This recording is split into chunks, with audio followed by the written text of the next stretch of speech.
The Chargers defeated the Jets 27-6 on Monday Night Football. Justin Herbert, disappointing stuff, 16 of 30, 136 yards, no touchdowns, no interceptions, 3 carries for 17 yards. So the Chargers had exceptional field position throughout this game. The Jets were fumbling the ball like crazy. That offense just looks terrible. So I think this is more an indictment on how the Jets offense looks rather than anything that the Chargers did in this game, because you'll see throughout this, they just didn't get very many yards because they kept getting handed good field position. So I wouldn't get too down on this Herbert performance. The Jets have a good defense too on top of that. So keep playing Herbert. I know 136 yards is god-awful, but better days will absolutely be ahead. 14 carries for 47 yards and 2 touchdowns for Austin Ekeler really helped out the touchdowns there. He also had 2 catches for 23 yards, but no one really got it going in the receiving except for Keenan Allen today. Joshua Kelley, 3 carries for 18 yards. He's a safe drop, and Quentin Johnston had a carry for 2. Keenan Allen, this is the low end of Keenan Allen. 8 catches, 77 yards, 9 targets. Play him every single week. Don't even think about it. Gerald Everett, 2 catches for 18 yards. He could emerge with Joshua Palmer out once they have a game where Herbert doesn't throw for 136 yards. Same thing with Quentin Johnston, 2 catches for 14 yards. I wouldn't get too down on Everett or Johnston based off of this game because Herbert isn't going to throw for that few of yards every game. Like, this is probably going to be the lowest he has all season. So, still, add Quentin Johnston if he's on your wire. He's going to be worth it while Palmer is out.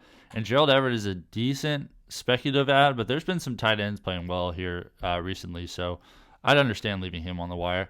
Joshua Kelley added a catch for 4 yards. Donald Parham didn't haul in either of his targets. Jalen Guyton didn't haul in either of his targets. Stone Smart didn't haul in his target, and Darius Davis had 1 catch for 0 yards. For the Jets, Zach Wilson was 33 of 49, 263 yards, 0 touchdowns, 0 interceptions. Also had 2 carries for 7 yards. I don't think anybody's rostering Zach Wilson right now, and I think this game is more evidence of that because the Chargers' pass defense has been so bad this year, and he didn't get a touchdown in this one, so leave him on the wire. Breece Hall, somebody I still think you play him every single week. 16 carries, 50 yards. He also had 4 catches for 10 yards. Decent day here. Keep playing him. I think he's a start regardless of matchup. Dalvin Cook, 2 carries for 7 yards. Very safe drop for him. Garrett Wilson, he's more of a floor play. He's not going to have very high of upside. Now, Aaron Rodgers, he looks spectacular. What is it, 7 weeks removed from an Achilles injury, 8 weeks, whatever it is. And he's already taking 3-step drops and throwing the ball almost 60 yards on the field. It's just ridiculous. It looks like he's going to come back at some point in the season, probably at the very end. Week 17 doesn't sound too crazy to me, but especially with the progress he's been making. But we'll just have to see that because this is going to be a brand new thing for Achilles injuries. And Cam Akers was the first one to have his operation, this revolutionary operation for Achilles tears. And Cam Akers just went down with an Achilles tear. So I wonder what the future is going to look like for that, if they're going to stick with it. If that even affected it at all, that'd be an interesting question to ask those doctors. But still, Aaron Rodgers could come back at this point, and if he does, it's going to really help out Garrett Wilson's upside. But for now, while Zach Wilson is the quarterback, he's going to get a bunch of targets because he's so talented. But he's going to have a ceiling at the same time because Zach Wilson isn't going to have these games like, say, C.J. Stroud just had where it's 500 yards and 5 touchdowns. That's just never going to happen with Zach Wilson. So it's going to be more of these 7 catches, 80 yards type of games for him.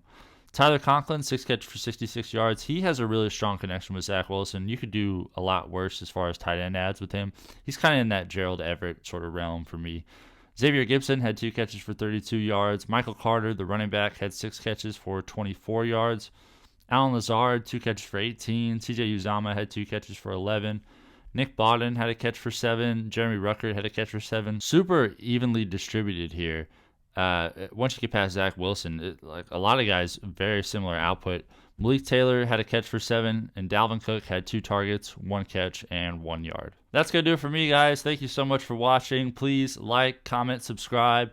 Follow at We Are Drafting on Instagram. The ads list is up for Week 10 already. The drops list is up for Week 10 already. Check that out. I'll see you over there, and thank you again for watching.